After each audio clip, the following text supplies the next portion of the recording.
I've all week been thinking about this koan, and it's it's a hard koan. I don't know why I picked this one to talk about, but hopefully we'll discover that together. Um, so this is case 35 from the Mumonkan. Seijo's soul is separated. Goso asked a monk, Seijo and her soul are separated. Which one is the true Seijo? Which is Seijo is, I guess, in Chinese, Senjo is in Japanese. So I'll just read you the story. So it comes from, and many of you are probably familiar with this, but it's a good one. So it's from a Chinese, I saw ghost story. So it's kind of interesting to think about a ghost story, folklore, like what would have been so enduring of why this would come through a culture for a long time, and also why it was picked up as a Zen koan. So once upon a time in the state of Koshu, there lived an old man named Chokan. Chokan loved his daughter Sei very much. She was very beautiful, and Chokan used to tease her when she was a child, saying that her beauty matched that of her cousin, the handsome Ochu, second cousin, from what I understand.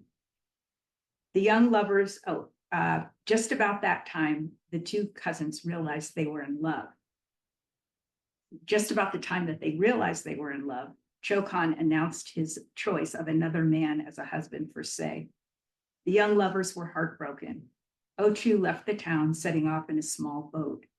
He had rowed a distance when he noticed someone running along the bank, waving to him. To his great joy, he found that it was Sei, who had followed him.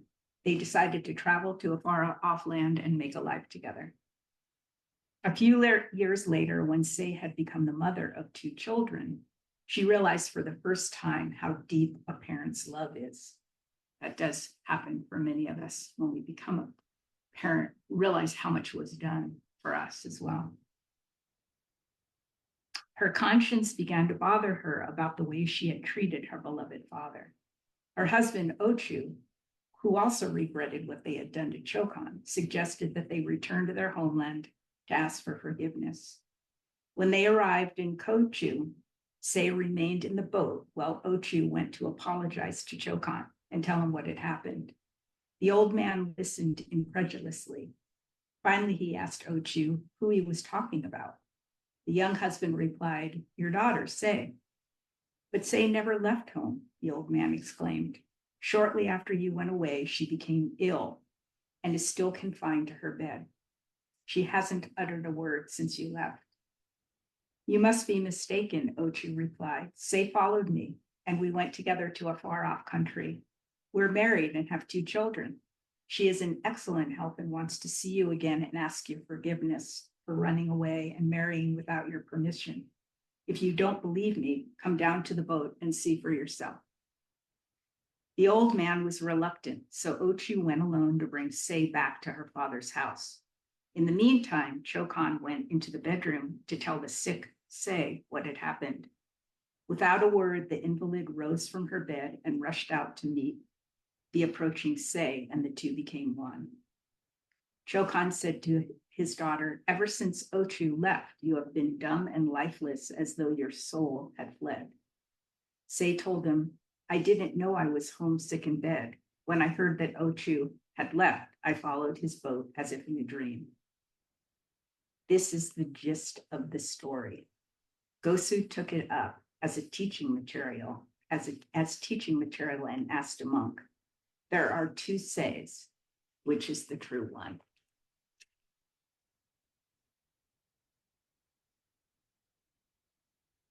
So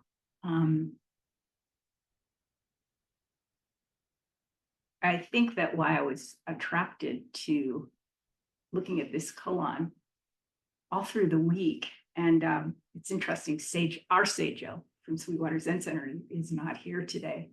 I remember her saying, though, the reason she asked for this name, Seijo, as her Dharma name, was she always felt kind of how to unite with her true self. which of course is our, in a way, that's our basic question. It's our basic question as questioning humans, whether we're Zen practitioners or not, being inquiring humans. What is my true nature? What is my life about? What is my reason for being here?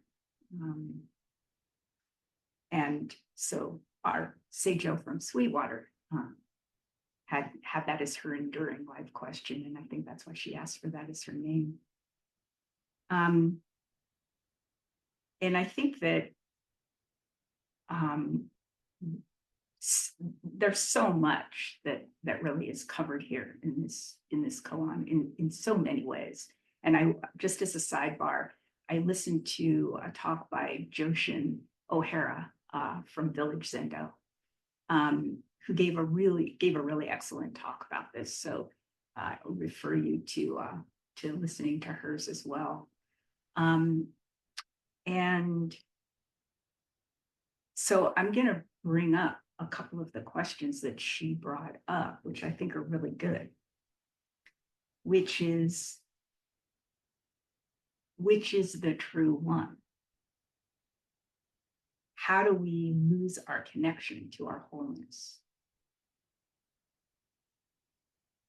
and act in conflict with our best selves? And what is the teaching that helps us to reconcile this sense of separation? So I was kind of, I don't know, chuckled to myself is not the right way to put it, but I kind of laughed yesterday afternoon after the Jukai class. I was, reflecting on the koan some more, and I just kind of laughed that, in Zen, we don't talk about a soul at all. So the whole question of Seijo being separated from her soul is just such a, it is a joke. It is a joke as a Zen koan. I was also thinking about in Tibetan Buddhism, I think they look at it differently. And just by way of, so we can all, extend our benefit and caring and regard to him, that yesterday was the Dalai Lama's 89th birthday. And he just had knee surgery, which that is an optimistic guy, right? At 89, he has knee surgery. So I had the great honor of getting to be in his presence about a year ago, and so feel connection and just want to say happy birthday to him, and such regard for his presence in the world. It's just been so tremendous, and his unrelenting commitment to compassion and inclusion of everyone, and non-discrimination about being a specific faith. So, kind of profound humility in that way as well. So thank you to him. Happy birthday to him. So in this, me having that kind of reflection, realization, what that in Zen there isn't a belief in it, and I would say it as that, a belief in a self, in a soul, and in itself. So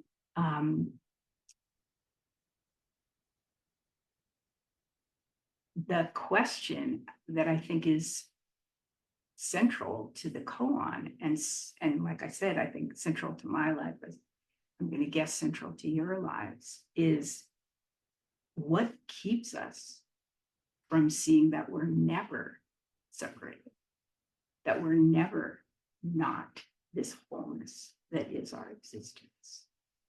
And I think the ghost story, the folklore, also, the question that came up for me too is, what happens when we don't follow our heart? And it seems to me that the story communicates this kind of fundamental split. And Say's heart was with wanting to honor her father and with wanting to follow her passion of her beloved. And, in Joshin's talk, she actually goes into this whole thing, which I thought was fascinating, and it makes it a very contemporary question around the trauma that happened for Say in wanting to respect her father, but her father making a choice without her being able to express any agency whatsoever as a woman, to give her to another man, who wasn't the person that she wanted to be with. And so Joshin talked about this from the perspective of trauma and fight or flight. And there was a way in which Say flees, and there's a way in which she freezes, and both of that, and which are both, obviously trauma responses, or, amygdala responses. All of which is really relevant in our own experience of our lives. And this, I think, passion, impulse we feel to be whole, to know our wholeness, and a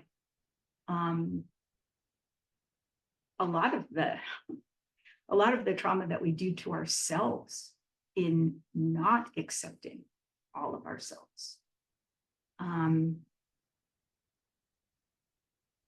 thinking somehow that there's any way that we could be separated from what our true nature is.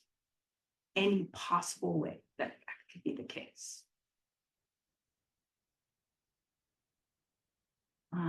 Cho and I have been co-facilitating this Jukai class, and we had a wonderful class yesterday. Some of you were there. And it really struck me through the week of thinking about this koan of how helpful the precepts are in helping us to deal with the things that pull us away from kind of being true to ourselves, and provide some support and guidance to trust that these basic awarenesses of the awakened life are there to support us in coming in contact with our wholeness. And Choa mentioned in the class about sort of there's like two ways to come at the precepts. One would be from the aspect of just feeling into the non-separation through Zazen, and coming into the precepts from the side of already feeling that non-separation, and then using the precepts as scaffolding and tools to unite, as the two Says united with their true self. And I thought that was really helpful, how that works together. And in my own experience through the week, I had shared that I had an important decision to make, and really I just did come into that center place in myself of no choice of what the sort of right thing was to do. And then I went to read the precepts that we were studying for the week for the class. And I was like, yes, no looking back. no choice, because this is what supports me in, I guess, having the integrity that I'm trying to have in my life.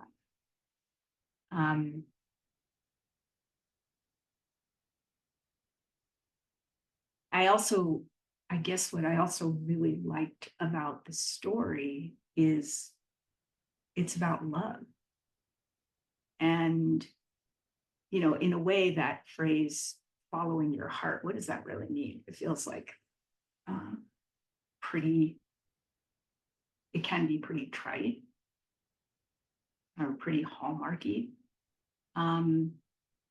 So what does it mean to really trust and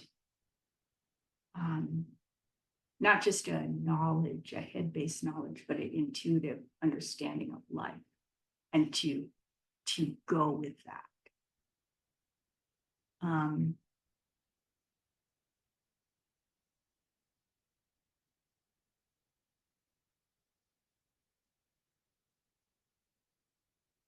And I think that it's a trick question.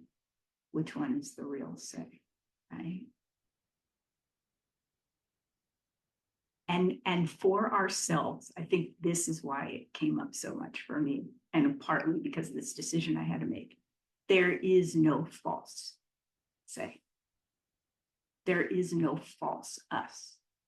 There are different ways we express, and we make mistakes, and we look back on it and see things differently. Like that thing of, life is most clearly seen through the rearview mirror. And we're never being a false self. We're just being a different self with change that happens one moment, 1 second, 1 nanosecond after another. So this undivided mind, or undivided self, that is no self, that is the foundation, or the bottomlessness of our lives. All these expressions come from, and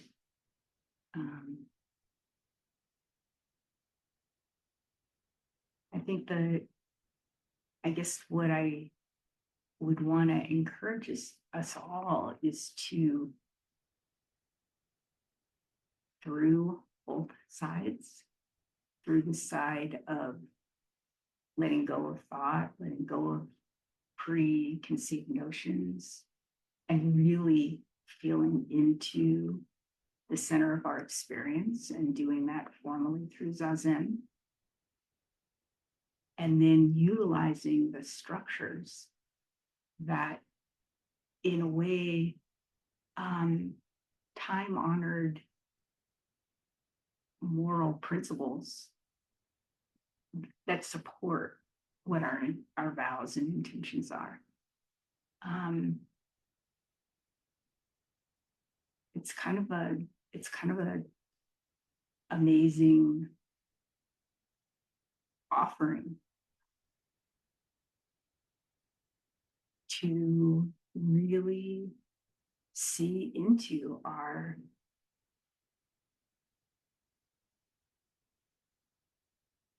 the basic undividedness of our lives, and that there's no way that we can be separated from our true nature. No way.